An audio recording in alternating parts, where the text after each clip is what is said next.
and then turn it all the way up, and keep an eye on it so it doesn't boil over.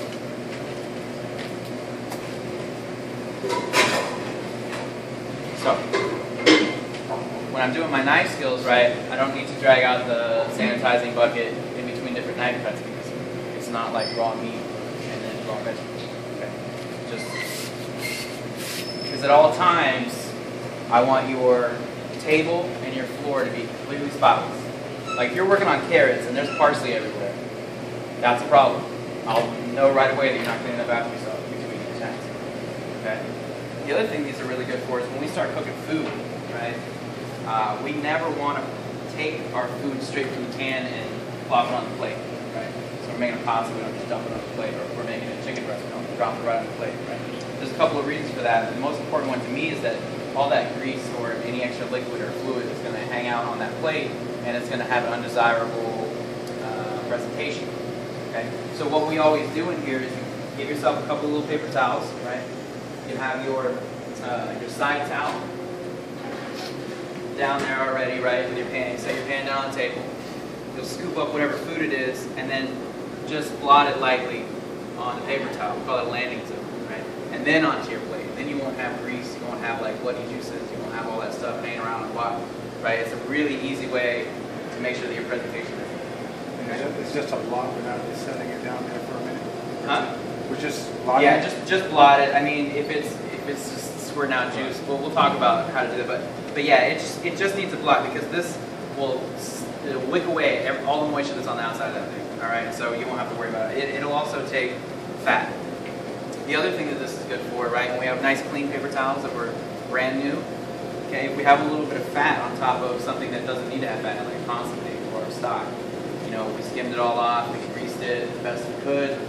As long as these have come straight off the roll and not like, you know, from your pocket, you can drop it right on the top of your soup, pull it off real quick, all the grease is gone. It's going to take a little bit of the liquid, but all the grease will be gone. Because when we make clear soup, there's going to be no fat on the top, no little, can you hear me still?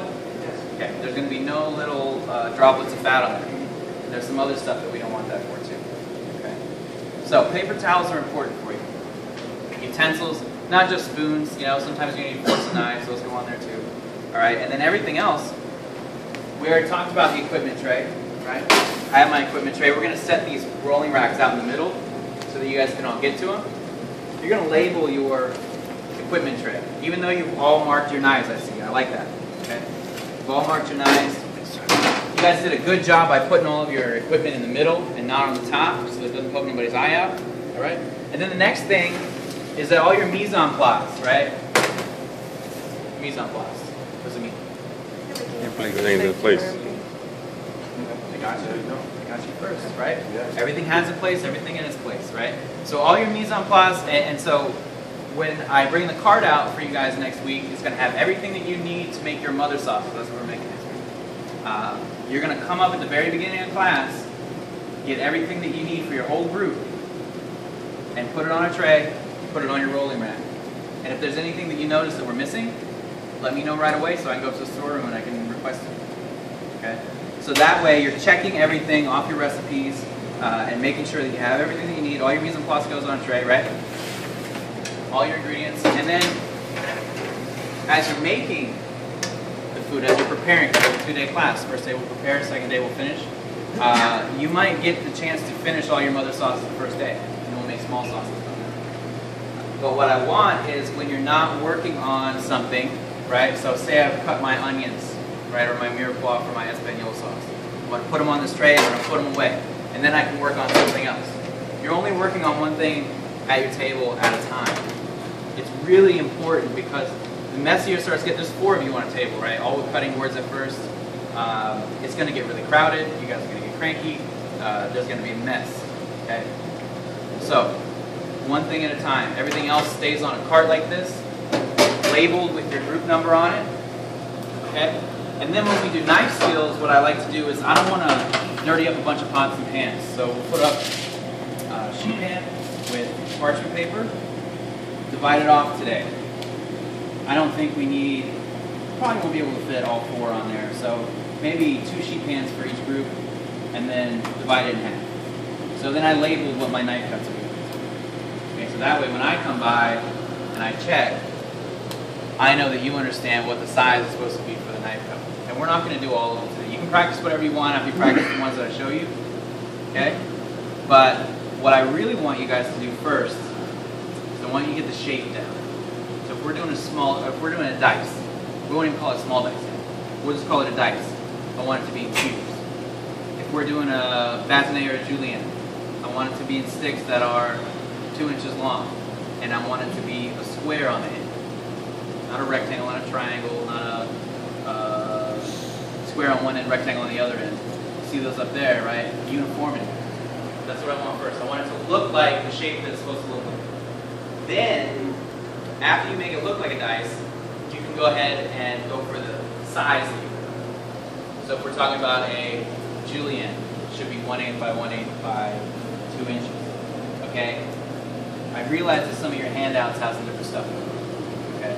And I want to talk about that. Whenever somebody asks you here at this school the size, 1/8 by 1/8 by 2 inches, alumets are 2 inches long, bâtonnets are 2 inches long. Okay?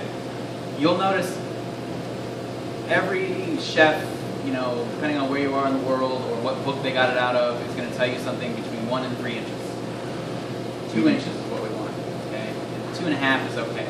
But really what we want is 2 inches. So, and then when you're talking about a brunoise, a small dice, a medium dice, a large dice, that they're cubes, the right size. Okay? And then, if you notice up there on that handout I gave you, paisan, right? It's a square, thin little square, right? 1/8 of an inch, like 1/4 by 1/4, okay? Or a 1/2 by 1/2. Basically, a paisan is a country style cut. So it can be a triangle, it can be a round, it can be a diamond shaped, okay? Or it can be a square, but the idea is that it's thin, right? It's not a cube, it's more like a two-dimensional square. Does everybody understand that? Yes. So when you go on your quiz, obviously we're quizzing you out of the book. We want to make sure that you understand, you know, we want to make sure that you've read the book, basically, and that you understand what's going on. But it could be any number of those things. Every once in a while, somebody's going to say something just a little bit different. I told you that yesterday, right? There'll be a little bit of inconsistency, and it's best if you find inconsistency, let me know, we'll talk about it. So, just to clarify today, bâtonnets, juliennes, 2 inches long. Okay? Your paisan, as long as it's 1/8 of an inch thin, right? The square round doesn't matter so much. It can be circle, it could be a triangle, it could be whatever shape. The idea is that it's a country style cut, so we're going to find this in like soups. We'll find it in like chicken noodle soup, you know, maybe a vegetable soup, something like that, minestrone. Okay, so that one's kind of tricky, right? That handout up there is the best one for you right now. If we're going to talk about quizzes, or we're going to talk about what we want for our midterm class. So let's get right into it. Yesterday we talked about different kinds of knives. This is a very nice. Nice and sharp, right? So what about, this one looks different than yours. What is it? Bread knife. It's a bread knife.